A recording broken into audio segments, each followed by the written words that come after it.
Bien, vamos a tener una lectura bíblica nuevamente allí en el libro de Colosenses para tener el mensaje de esta tarde, una vida viable, por parte de nuestro pastor, el presbítero Elías Gómez García. Y vamos a hacer esta lectura en el libro de Colosenses, en el capítulo 1, pero ahora vamos a leer del 9 al 14. Dice la palabra de Dios así, Colosenses 1 del 9 al 14, por lo cual también nosotros, desde el día que lo oímos, no cesamos de orar por vosotros y de pedir que seáis llenos del conocimiento de su voluntad en toda sabiduría e inteligencia espiritual, para que andéis como es digno del Señor, agradándole en todo, llevando fruto en toda buena obra y creciendo en el conocimiento de Dios, fortalecidos con todo poder conforme a la potencia de su gloria para toda paciencia y longanimidad, con gozo dando gracias al Padre que nos hizo aptos para participar de la herencia de los santos en la luz, el cual nos ha librado de la potestad de las tinieblas y trasladado al reino de su amado Hijo, en quien tenemos redención por su sangre, el perdón de pecados. Dejamos pues el lugar a nuestro pastor.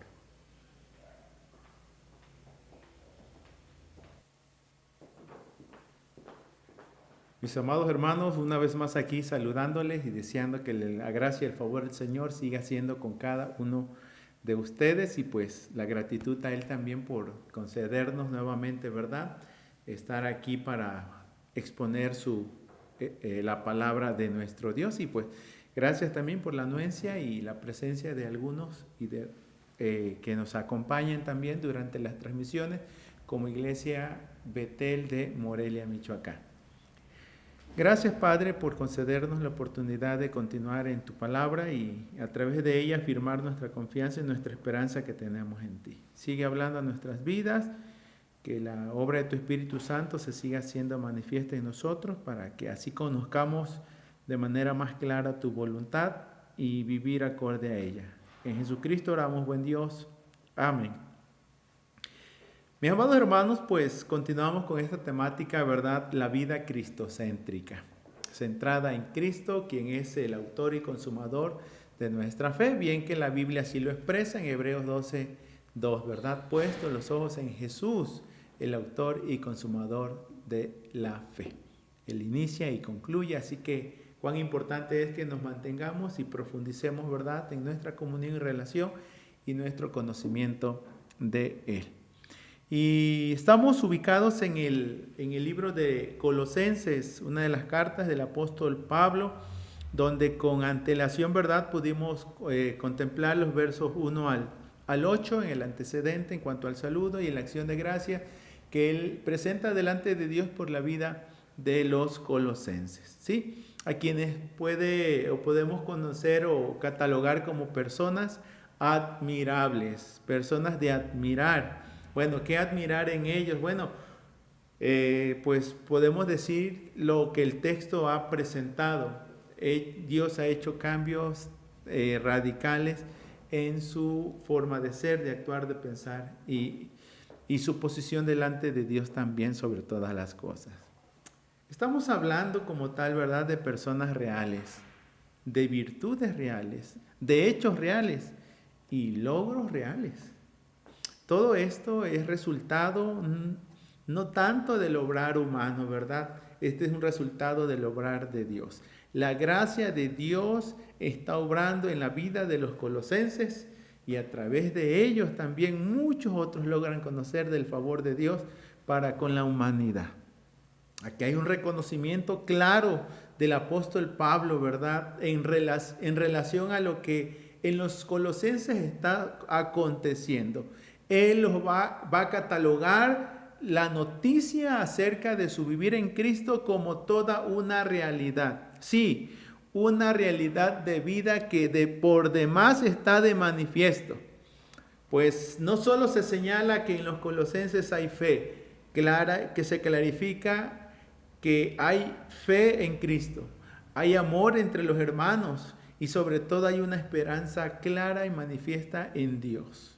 En sí, todo esto lo enmarca en lo que podemos llamarle la vida en Cristo y gracias a Cristo. Como pudimos cotejar los primeros versos, ¿verdad?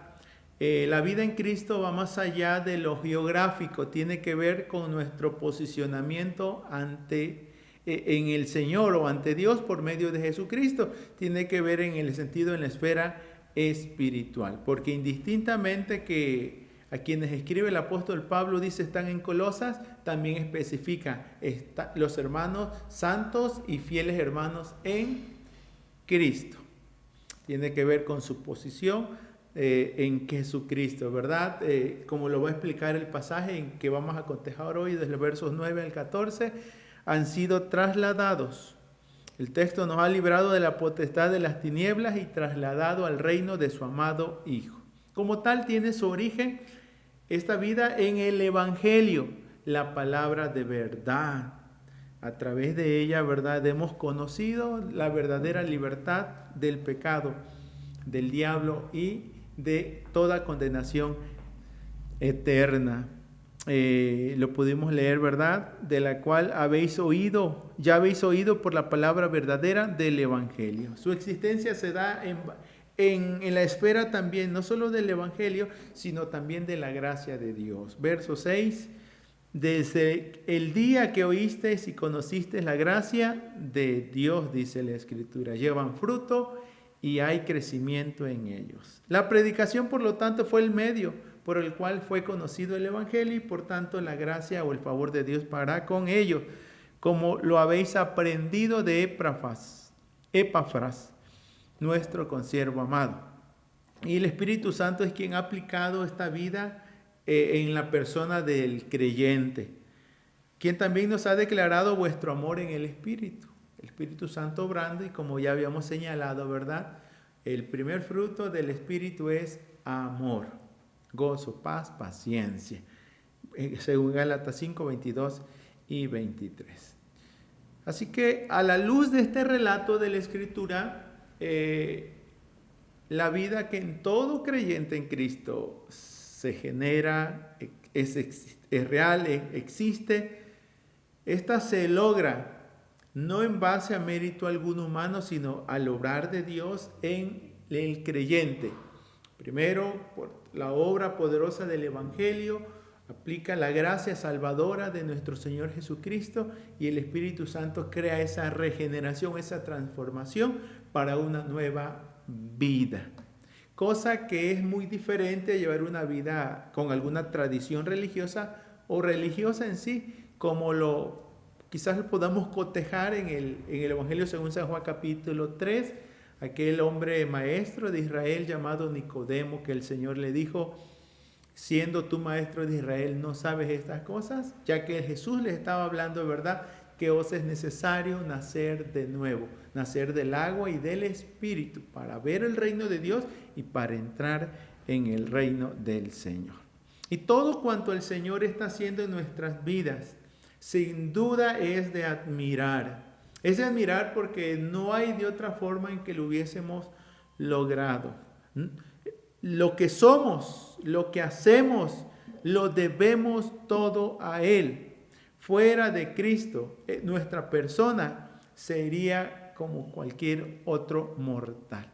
La diferencia verdaderamente la marca el obrar de Dios a través de Jesucristo y de su Espíritu Santo en cada uno de nosotros.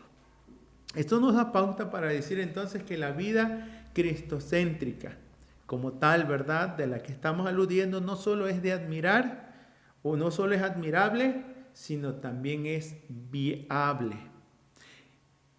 ¿Qué se quiere decir con el término que la vida cristiana es una vida viable? El término viable se define como que se puede vivir o existir, que puede llevarse a cabo, que se puede transitar. Esto indica pues que la nueva vida en Cristo es posible. Se puede vivir, se puede llevar a cabo, se puede transitar. Y este término transitar nos lleva a este pensamiento, ¿verdad? Todo creyente está en el camino. Todos estamos en el camino. ¿Qué es estar en el camino? Bueno, es reconocer que el vivir en Cristo y el llegar a la estatura de la plenitud del varón de Cristo, el varón perfecto es que es Cristo, eso implica un proceso, es parte de todo un proceso, que finalmente se da en una continua dependencia de Dios, no se logra solo. ¿Sí? Es cierto, desde el Antiguo Testamento ya se vislumbraba esta realidad, que en la senda del justo es como la luz de la aurora que va en aumento hasta que el día es perfecto. Y en una de las cartas que antecede a Colosenses y Filipenses 1:6, ya el apóstol Pablo había dicho a esta iglesia: el que comenzó en vosotros la buena obra la perfeccionará hasta el día de Jesucristo. Esto es aludir a ese proceso. Un proceso que en esta carta vamos a encontrar claramente que hablar de un despojamiento, un desprendimiento, hablando de dos realidades: la antigua vida sin Cristo y la nueva vida en Cristo. Cosa que vamos a tocar cuando lleguemos al capítulo número 3, donde la Biblia dice, ¿verdad? No mintáis los unos a los otros, habiéndonos despojados del viejo hombre con sus hechos y revestidos del nuevo, el cual conforme a la imagen del que lo creó se va renovando hasta el conocimiento pleno. Una nueva humanidad en Cristo. Hay una recreación. Efesios 2:10 dice, porque somos hechura suya, creados en Cristo Jesús para buenas obras, las cuales Él preparó de antemano para que anduviésemos en ella. Estamos en el camino, entonces esto es parte de un proceso y se requiere, ¿verdad?, que en una continua dependencia de Dios se logre llegar a la meta establecida por Dios mismo. Dios no inicia una obra y la deja a media, ¿no? Lo que inicia, finalmente la termina. Recordemos la frase que ya bíblica de Hebreos 12:2, el que Cristo es el autor y consumador, el principio y el fin. Es en Cristo que verdaderamente logramos llegar a la meta.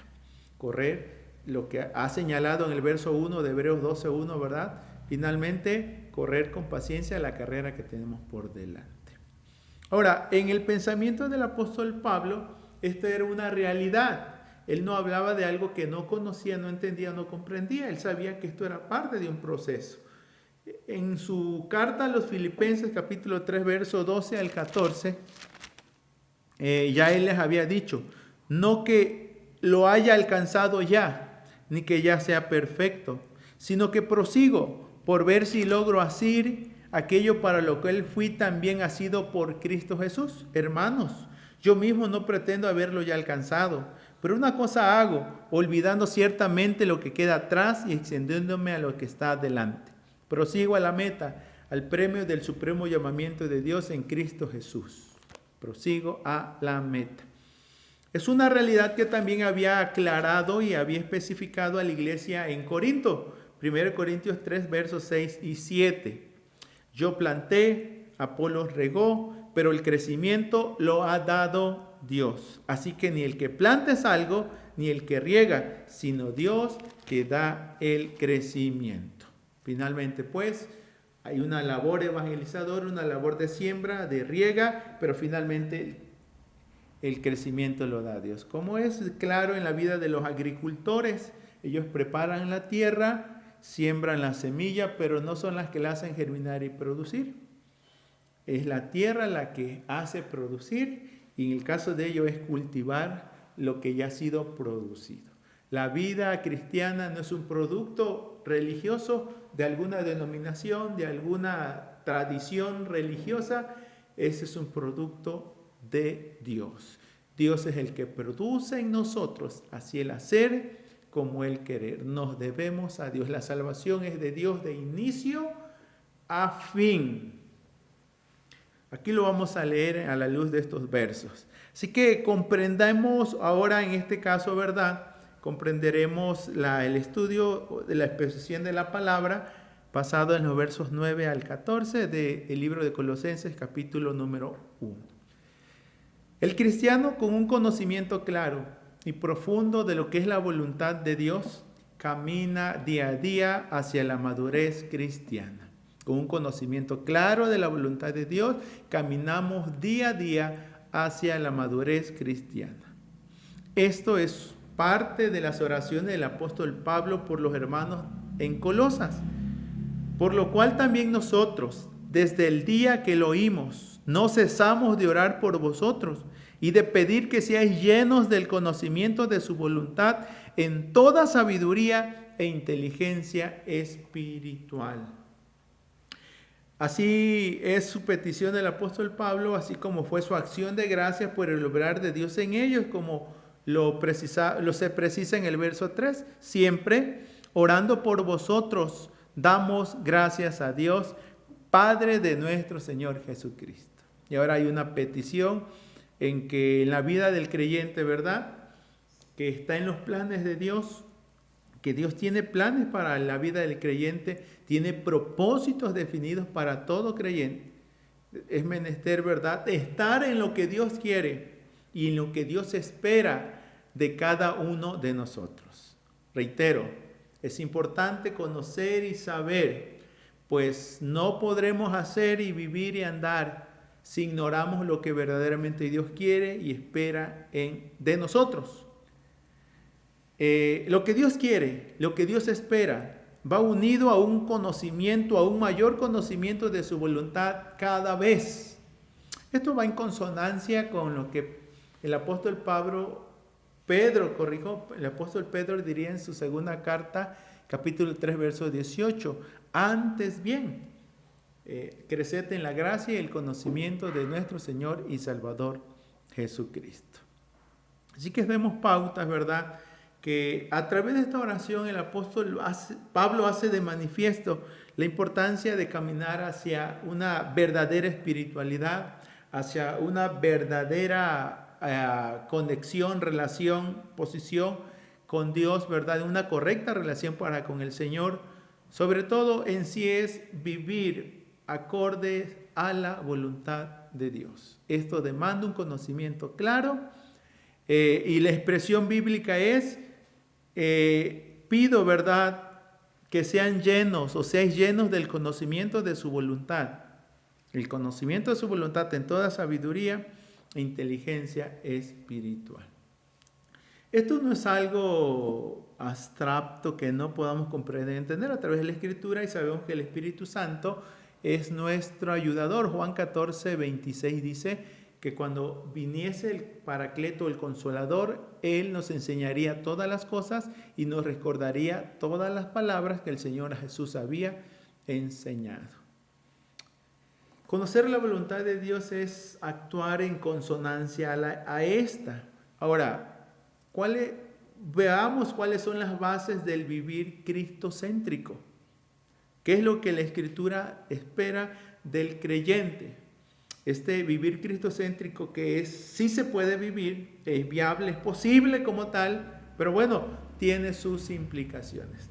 Esto implica, como el texto nos lo va a presentar, a través de la petición de que el creyente asuma su realidad, su compromiso de caminar día a día, ¿verdad?, en una profundización en la relación y comunión que guarda para con su Creador a través de su bendita palabra y la dirección del Espíritu Santo, tener mayor claridad en cuanto a lo que es la voluntad de Dios. Como bien se lo diría el Señor al pueblo de Israel en el libro de Miqueas 6, 8. Te he declarado, ¿verdad?, lo que es bueno y lo que pide Jehová tu Dios de ti. Hacer justicia, amar misericordia y humillarte ante tu Dios. Y algo similar es presentado en este pasaje o en este relato de la Escritura. Es así que el texto nos lo precisa: para que andéis como es digno del Señor, agradándole en todo, llevando fruto en toda buena obra, creciendo en el conocimiento de Dios, fortalecidos con todo poder, conforme a la potencia de su gloria, para toda paciencia y longanimidad. Con gozo, dando gracias al Padre que nos hizo aptos para participar de la herencia en los santos en luz, en el cual nos ha librado de la potestad de las tinieblas y trasladado al reino de su amado Hijo, en quien tenemos redención por su sangre, el perdón de pecado. Entonces, las bases para vivir una vida acorde a la voluntad de Dios, o en lo que radica o consiste la vida cristiana, la vida cristocéntrica, ¿verdad?, que parte de una comunión, una relación con Cristo sobre todas las cosas, es que en primer lugar vivamos para la gloria de Dios. Segundo, que llevemos fruto en toda buena obra. Tercero, que estemos creciendo en el conocimiento de Dios. Cuarto, que estemos fortaleciéndonos en el poder de Dios. Y quinto, que estemos agradecidos de continuamente con el Dios Padre. Vivir para la gloria de Dios. El texto lo precisa: para que andéis como es digno del Señor, agradándole en todo. Su momento, esta expresión se ampliará como lo expresa el capítulo 3, verso 17. Y todo lo que hacéis, sea de palabra o de hecho, hacedlo todo en el nombre del Señor Jesús, dando gracias a Dios Padre por medio de Él. Verso 23. Y todo lo que hagáis, hacedlo de corazón como para el Señor y no para los hombres. La expresión llevar frutos en toda buena obra se pone de manifiesto que las obras como tal, ¿verdad?, son fruto de la gracia de Dios. La salvación es un fruto de la gracia de Dios. Por gracia sois salvos por medio de la fe, y esto no de vosotros, pues es un don de Dios, no por obras para que nadie se gloríe. Con referencia a Efesios 2, 8 y 9. El mismo capítulo de Efesios prosigue diciendo en el verso 10, ¿verdad?, que Dios nos ha creado para buenas obras, las cuales Él preparó de antemano para que anduviésemos en ella. Toda buena obra, ¿verdad?, no es el medio por el cual somos salvos. Las buenas obras como tal son fruto de la gracia de Dios, son resultados de que ya somos salvos, un efecto de una causa. La causa es que Dios nos ha salvado en Cristo y ahora nos ha hecho instrumentos útiles en sus manos. Obras de fruto de la gracia de Dios, ¿verdad? Así que el texto lo precisa así: llevando fruto en toda buena obra. Llevando fruto en toda buena obra. En todo lo cuanto hagamos, ¿verdad?, será un resultado de que nuestro vivir en Cristo surte efecto. Dios está obrando a través de nosotros. No solo en nosotros, sino también a través de nosotros. Así que hay un sinfín de formas, y como se diría ahí en un programa, ¿verdad?, hay 1001 maneras de obrar para la gloria del Señor. Todo nuestro pensar, nuestro actuar, nuestro ser sea encauzado para que Dios sea glorificado. Algo en consonancia con lo que el mismo Jesús, Señor nuestro, expresaba en Mateo 5:16. Así alumbre vuestra luz delante de los hombres, para que vean vuestras buenas obras y glorifiquen a vuestro Padre que está en los cielos. Como se dan cuenta, ¿verdad?, esto va muy ligado al vivir para la gloria de Dios y tiene que ver con nuestro obrar, que son frutos de la gracia de Dios en nuestras personas. Ahora, esto también implica estar creciendo en el conocimiento de Dios. No solo dice el texto llevando fruto en toda buena obra, también precisa y creciendo en el conocimiento de Dios. Este término creciendo en el conocimiento tiene que ver con la noxis o el conocimiento que se adquiere, ¿verdad?, a través de la Escritura y la relación continua y constante en la palabra del Señor. En este caso, los creyentes de Colosas era en base a las palabras de Cristo. como el capítulo 3, verso 16 lo precisará. La palabra de Cristo more en abundancia en vosotros, enseñándoos y exhortándoos unos a otros en toda sabiduría, cantando con gracia en vuestros corazones al Señor, con salmos e himnos y cánticos espirituales. ¿Sí? Es importante crecer en ese conocimiento. Y dice, la palabra de Cristo mora en abundancia en vosotros. En este caso, lo escuchaban la palabra, la guardaban, la retenían, la creían, la vivían, la esparcían, la difundían, la enseñaban a otros también. Eso es estar creciendo. Dice, la palabra de Cristo no solo se recibe y es estática. Dice, debe de morar abundantemente en vosotros. Así que este es el incentivo, creciendo en el conocimiento de Dios. Día a día aprendemos cada vez más del Señor. Bueno, hasta donde Él se ha querido revelar. Y pues cada quien sabrá qué tanto progreso ha tenido en ir escudriñando las Escrituras y cerciorándonos de la voluntad de Dios y sus planes maravillosos, de sus propósitos hermosos para con nosotros, sus hijos. También estarnos fortaleciendo en el poder de Dios. Hay dos causales aquí, ¿verdad? ¿Por qué? Para toda paciencia y longanimidad. Este texto de la palabra de nuestro Dios lo expresa así: fortalecidos con todo poder, conforme a la potencia de su gloria, para toda paciencia y longanimidad. Para toda paciencia y longanimidad. El término paciencia tiene que ver con que habrán momentos de dificultad, habrán desafíos, habrá oposiciones.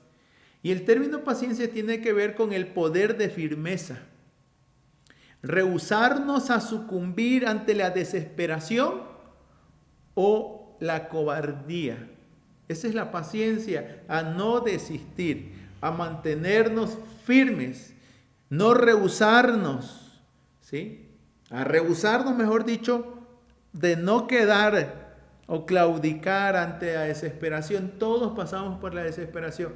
Y más este tiempo de pandemia, a veces sí la angustia y la aflicción llega a nuestro corazón. Pero el texto de la Biblia dice, fortalecidos con todo poder.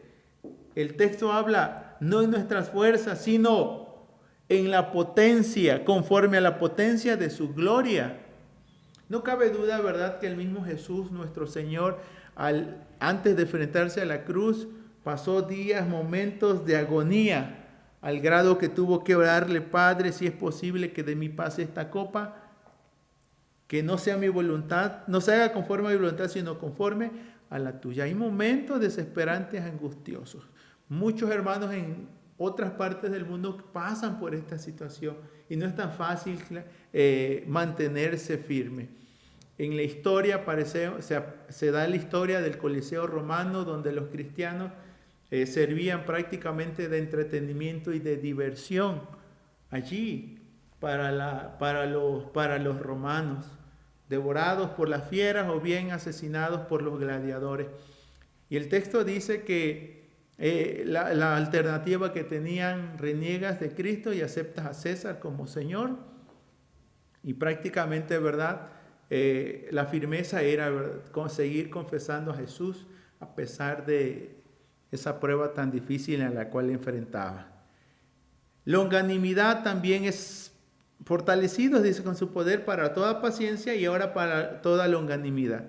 La longanimidad es el ejercicio de la paciencia ante las personas. Y esto tiene que ver con rehusarse a rendirse a la pasión o a la explosión de ira. No solo a las circunstancias, a las cosas. La longanimidad tiene que ver con ese ejercicio de la paciencia ante los provocamientos, ante las afrentas, no sé, hasta los insultos, las calumnias, las difamaciones que muchas veces se hacen en contra del cristiano. Y el texto precisa aquí: rehusarse a rendirse a la pasión o a la explosión de ira. Bueno, esto es obra del Señor. Solo Dios dice, cuando nos somos fortalecidos con todo poder, conforme a la potencia de su gloria, para toda paciencia y longanimidad. Dios nos dé esa gracia de fortaleza, de resistencia ante las pruebas, ante la oposición, ante las afrentas, ante las injurias. Este ejemplo lo dio el mismo Señor Jesucristo de paciencia y longanimidad. Ya he dado lectura a la primera parte de Hebreos 12:2. Puesto los ojos en Jesús, el autor y consumador de la fe, el cual por el gozo puesto delante de él sufrió la cruz, menospreciando el oprobio, y se sentó a la diestra del trono de Dios. Y prosigue diciendo el verso 3, considerad aquel que sufrió tal contradicción de pecadores contra sí mismo, para que vuestro ánimo no se canse hasta desmayar, porque aún no habéis resistido hasta la sangre, combatiendo contra el pecado. Y habéis ya olvidado la exhortación que como a hijos se os dirige diciendo, hijo mío, no menosprecies la disciplina del Señor, ni desmayes cuando eres reprendido por Él, porque el Señor al que ama disciplina y azota a todo aquel que recibe por hijo. Si soportáis la disciplina, Dios os trata como a hijos, porque ¿qué hijo es aquel a quien el Padre no disciplina? Pero si se os deja sin disciplina, de la cual todos han sido participantes, entonces sois bastardos y no hijos. Entonces hay situaciones tan difíciles que solo verdad el Señor nos puede sostener y sustentar y sacar avante. Cuán importante es pues que las bases de este vivir tiene que ver que la vida sea para la gloria de Dios, que llevemos fruto en toda buena obra, que estemos creciendo en el conocimiento de Dios, que nos estemos fortaleciendo en el poder de Dios. Pablo lo dijo en la carta de Efesios 6:10, fortaleceos en el Señor y en el poder de su fuerza. Pero este texto también incluye, ¿verdad?, que con gozo hemos de dar gracias al Padre, debido a que, bueno, aquí se menciona términos como herencia, libertad y redención. Las bases es vivir una vida de gratitud ante aquel que nos dio una herencia, que nos libertó y nos perdonó vuestros pecados. El texto lo dice así, con gozo dando gracias al Padre, que nos hizo aptos para participar de la herencia de los santos en luz. Nos hizo aptos, nos capacitó y también nos dio la gracia para recibir lo que de Él había para con nosotros.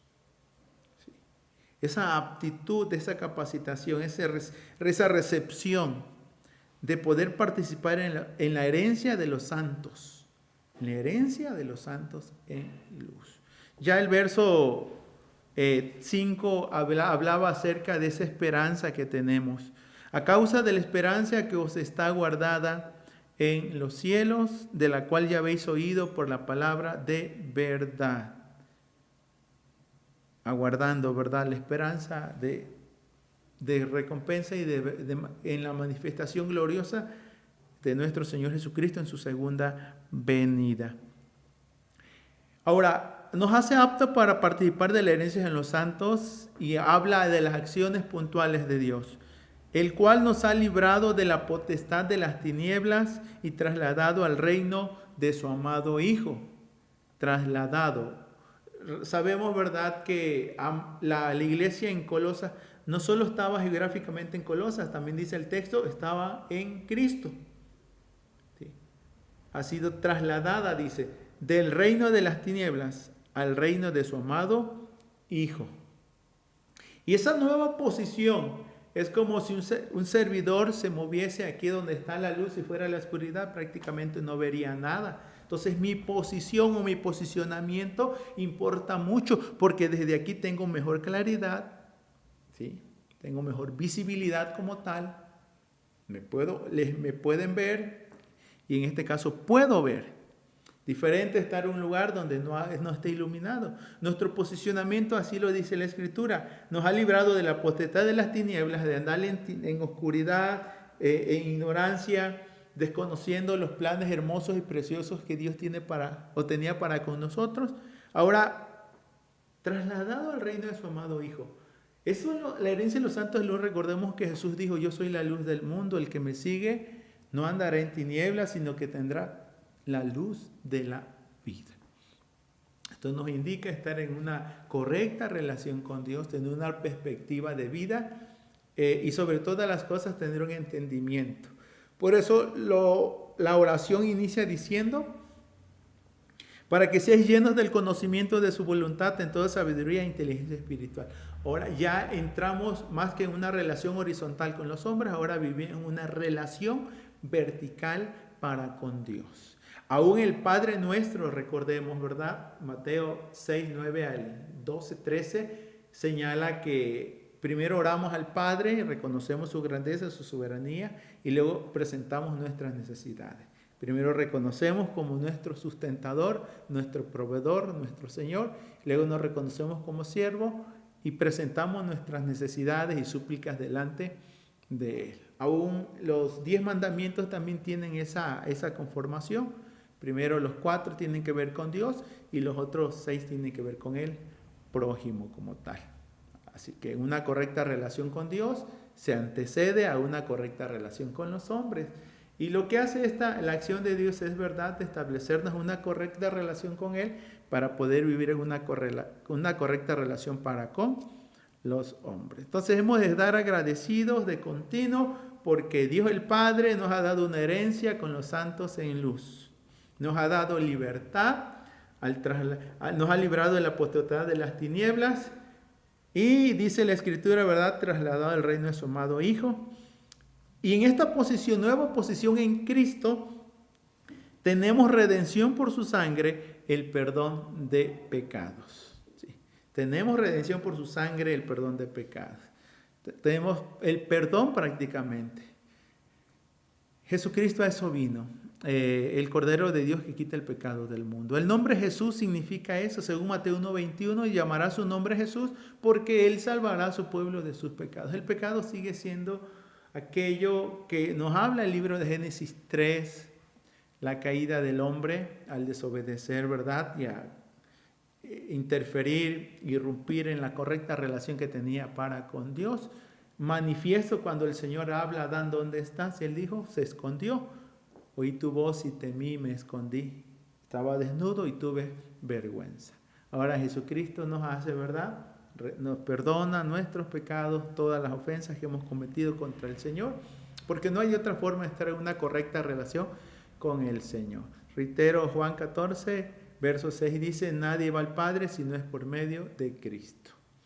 Y Pedro diría en su sermón, y Lucas lo registra en Hechos 4:12, que en ninguno otro hay salvación, pues no hay otro nombre bajo el cielo dado nosotros los hombres en que podamos ser salvos. En sí, quien escribe esta carta es el apóstol Pablo, y parte de la comisión dada radicaba o consistía en este mensaje. Jesús le llama y así le expresa. Según la narración de él mismo relata su conversión en Hechos 26, 15 al 18. Yo entonces dije: ¿quién eres, Señor? Hablando Pablo. El Señor dijo: yo soy Jesús a quien tú persigues. Pero levántate y ponte sobre tus pies, porque para esto he aparecido a ti, para ponerte por ministro y testigo de las cosas que has visto y en aquellas en que me apareceré a ti, librándote de tu pueblo y de los gentiles a quienes ahora te envío, para que abra sus ojos, para que se conviertan de las tinieblas a la luz, de la potestad de Satanás a Dios, para que reciban por la fe que es en mí, hablando Jesús, perdón de pecados y herencia entre los santificados. Este texto es reiterado en Colosenses, en mi parecer, ¿verdad?, tal y cual fue dado al apóstol Pablo. Y en los Colosenses ya era una realidad. En Cristo tenían herencia, tenían el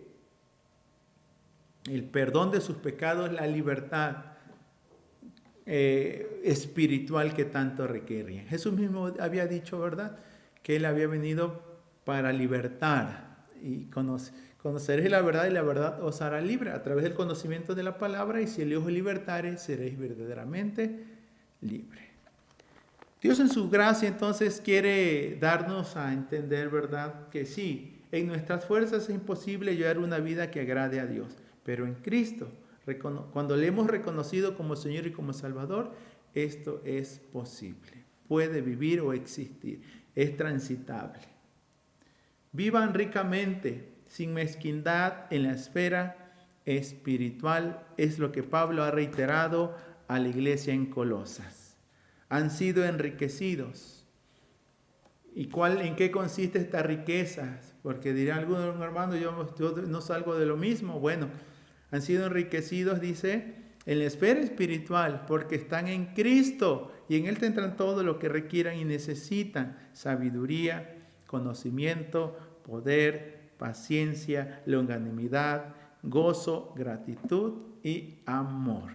Él nos da todo lo que requerimos para llevar una vida que a Dios le agrada. Es importante que sigamos viviendo y andemos con esto en mente y en corazón, porque gracias a Dios es posible caminar y vivir a como Dios manda. Solo así, en esa comunión continua, diaria, permanente con Dios, con su palabra, en esa guía, en esa sintonía con el Espíritu Santo momento a momento. Y el Señor siga fortaleciendo nuestros corazones, nuestras vidas, y verdad que nuestra identidad en Cristo nos dé la firmeza, la seguridad, la autoridad, porque ahora vivimos ante la presencia del Señor y para agradarle solamente a Él. Amén.